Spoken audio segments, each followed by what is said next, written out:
तो मेरे प्रेमियों, जो भक्त होते हैं उन्हीं में सद्गुण आकर निवास करते हैं। प्रहलाद जी को पढ़ने के लिए विद्यालय भेजा गया, गुरुकुल। हिरण्यकश्यप का आदेश था कि प्रहलाद को भगवान नारायण का नाम नहीं लेने दिया जाए, कि वो हिरण्यकश्यप स्वयं को भगवान मानता था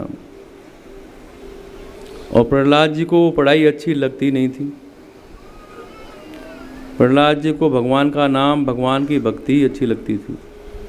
जब हिरण्यकश्यप को पता लगा कि प्रहलाद भगवान की भक्ति, भगवान का नाम लेना नहीं छोड़ रहा है, तो हिरण्यकश्यप ने क्रोध में आकर उसे अनेक प्रकार से दंड दिया, यहाँ तक कि उसे मारने का प्रयत्न किया। समुद्र में फेंकवा दिया, काले नागों के बीच में छोड़ दिया, काल कोठरी में बंद कर दिया। फिर भी प्रहलाद जी का बाल बांका नहीं हुआ।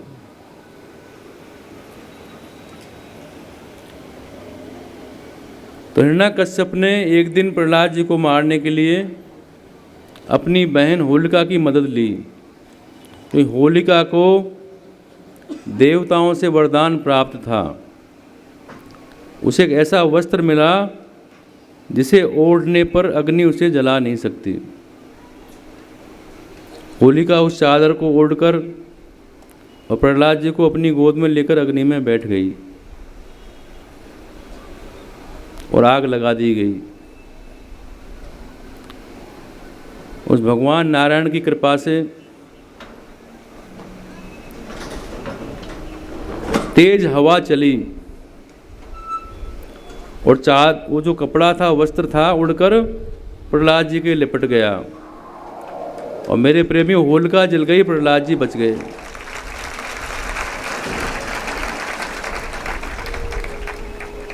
दैत्य हिरण्यकश्यप को अपनी बहन होलिका के जलने पर बड़ा कष्ट हुआ, दुख हुआ। तो क्रोध में आग बबूला हो गया। प्रहलाद जी को तपते खंभ पर बांध दिया गया, फिर भी उसका कुछ नहीं हुआ। प्रहलाद जी मुस्कुराते रहे। हिरण्यकश्यप को और क्रोध आ गया। बोला कि तुम्हारा अंतिम समय आ गया है, बताओ तुम्हारा रक्षक कौन है। हिरण्यकश्यप ने प्रहलाद जी से पूछा। प्रहलाद जी बोलने लगे कि मेरा रक्षक नारायण है, विष्णु हैं। हिरण्यकश्यप ने कहा कि कहाँ है तुम्हारा भगवान नारायण। तो प्रहलाद जी बोलने लगे कि हम में, तुम में, खड़ग खम्भ में, घट घट व्यापक राम, प्रेम भक्ति से लख परे, सोस मत सुखधाम। मेरे पास, मेरे साथ वो सदा रहता है, घट घट में बसता है।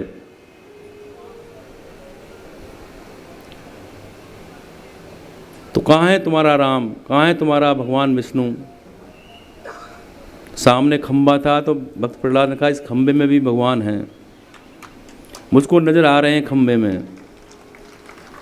हिरण्यकश्यप ने कहा कि तेरे भगवान खंबे में हैं, जरा होश करो, तुम्हारी मृत्यु आई है। प्रहलाद जी बोलने लगे, पिताजी मेरी मृत्यु नहीं, तुम्हारी मृत्यु आई है। जैसे ही हिरण्यकश्यप ने गुस्से में आकर उस खंभे पर मुष्टिका का प्रहार किया और खंभे से भगवान नरसिंह ने अवतार धारण कर लिया। बोले नरसिंह भगवान की, जिसका मुख शेर का था, धड़ मनुष्य का था, प्रकट हुए। अद्भुत अवतार था भगवान का। भगवान नरसिंह अत्याचारी दैत्य हिरण्यकश्यप को पकड़कर उसका पेट चीरकर उसकी आंतड़ियाँ बाहर निकाल दी और उसकी आंतड़ियों की माला बनाकर अपने गले में डाल ली। भगवान बोले कि अहंकारी दैत्य, तुम्हारे पापों का घड़ा भर गया है। देख, तूने ब्रह्मा जी से वरदान मांगा था, मैंने उस वरदान की भी लाज रखी। ना तू दिन में मर रहा है न रात में मर रहा है, ना तू अंदर है न बाहर है, न धरती में है न आकाश में है, ना मेरे पास अस्त्र है ना शस्त्र से। तो भगवान नरसिंह ने हिरण्याकश्यप को उठाकर अपनी जंघाओं पर रखा और अपने नाखून से चीरकर उसकी आंतड़ी बाहर निकाल दी।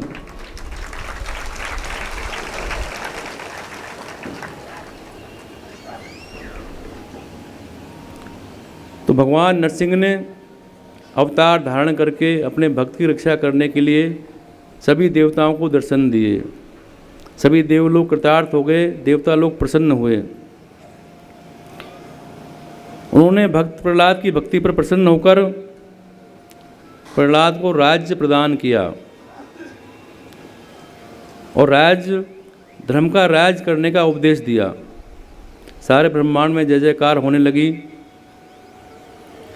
मेरे प्रेमियों, इस ब्रह्मांड में मनुष्य इस धरती पर जन्म लेता है।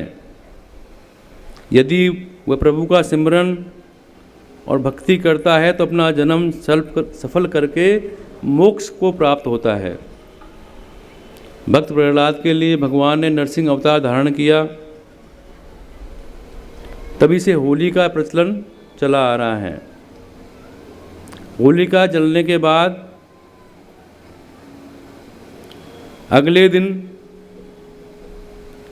असुर बालकों ने इस खुशी में जो राख है उसकी पोटली बनाकर होली खेली। तभी से होली का प्रचलन शुरू हुआ। होली का अर्थ क्या है? अंग्रेजी में होली का मतलब क्या है?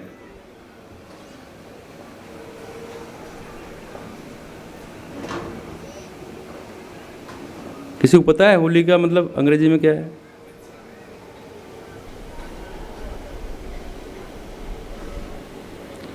होली यानी पवित्र। तो ये प्रहलाद की विजय भक्ति की विजय का पर्व है। मेरे प्रेमियों, जीतता वही है जो भक्ति करता है, भजन करता है।